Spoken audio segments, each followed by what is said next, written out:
মুর্শিদাবাদের মানুষ বারবার খাতির করবে না, বারবার ঘুঘুতে ধান খাবে না। অধীর চৌধুরীকে হারানোর জন্য মুসলমান খাড়া করা হলো।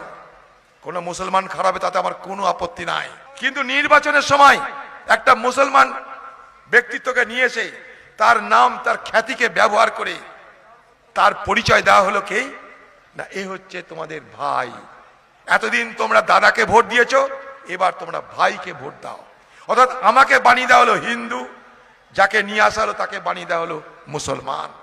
যাকে নিয়ে আসা হলো সে কিন্তু দেশের জন্য খেলেছে, সে কিন্তু বলেনি যে আমি হিন্দু বা মুসলমান, সে ভারতীয় হিসাবে খেলেছে দেশের জন্য। কিন্তু দিদি তাকে নিয়ে এসে মুসলমান সাজিয়ে দিল, ইমামের ছেলে সাজিয়ে দিল, আর প্রচার করে দিল বারবার তোমরা দাদাকে ভোট দিয়েছো, এবার ভাইকে ভোট দাও। ভাইকে যদি ভোটটা দাও তাহলে মুসলমান সমাজ বড় গুনাহ হয়ে যাবে, এ কাজ তোমরা করো না। ধর্মপ্রাণ মুসলমান সম্প্রদায়ের একটা অংশের মানুষ ভোট দিল, কোনো ভুল করেন, তারা বেশ করেছে, ভোট দিয়েছে। কিন্তু উদ্দেশ্যটা, ইরাদাটা নাপাক ছিল, নাপাক ইরাদা কার? তৃণমূলের। কে বা কারা তাকে মেরে দিল তার জানতে সেখানকার গরিব মানুষ, সাধারণ মানুষ তারা স্বতঃস্ফূর্ত ভাবে, কোনো পার্টির ব্যানারে নয়, স্বতঃস্ফূর্ত ভাবে পথ অবরোধ করলো, রেল লাইন অবরোধ করলো। পুলিশ যাবে আলোচনা করবে, ডিএম যাবে আলোচনা করবে, মন্ত্রী যাবে আলোচনা করবে, তবে না তাদেরকে শান্ত করা যাবে? তা না, 6 ঘন্টা বড় NH 34, 6 ঘন্টা রেল লাইন বন্ধ করে দেওয়া হলো। কিছু সমাজ বিরোধী মানুষ যারা ভিড় ভাট্টা সুযোগ নিয়ে সেখানকার দুটো সাংবাদিককে এমন ভাবে মারধর করেছে যে সংবাদ জগতের আগামী দিনে স্বাধীনভাবে খবর পরিবেশন করার ক্ষমতা কেড়ে নেওয়ার ব্যবস্থা হচ্ছে। 20 ঘন্টা পর পুলিশ সেই অবরোধ সরাতে ময়দানে নামলো, সেখানে লাঠিচার্জ হলো।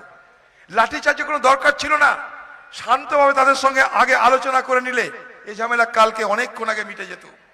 অশান্তি ছাড়া সাধারণ মানুষকে বিজেপি পার্টি কিছু দিতে পারেনি।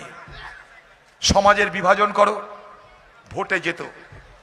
দিদি মোদি পথ তাদের এক, চেহারা আলাদা, একজন পুরুষ একজন নারী, একজন নাম বিজেপি পার্টি, একজন নাম টিএমসি পার্টি। লক্ষ্য তাদের এক, পথ তাদের এক। লক্ষ্য কি? ভোটে জেতা। পথ কি?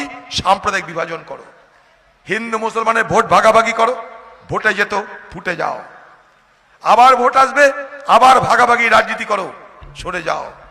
আজকে এখানটা এসছে বাংলার খোকা বাবু, সে কোনো মন্ত্রী নয়, শান্তি নয়, কিন্তু সে আসবে বলে আজ বেলডাঙ্গাতে প্রচুর পরিমাণ লাঠি চার্জ হয়ে গেল। বাস স্ট্যান্ডকে 11টা থেকে বেলা 4টে পর্যন্ত বন্ধ করে দেওয়া হয়েছে, না বাস যাবে না বাস আসবে, কারণ খোকা বাবু আসছে, দিদির আদরের খোকা বাবু আসছে।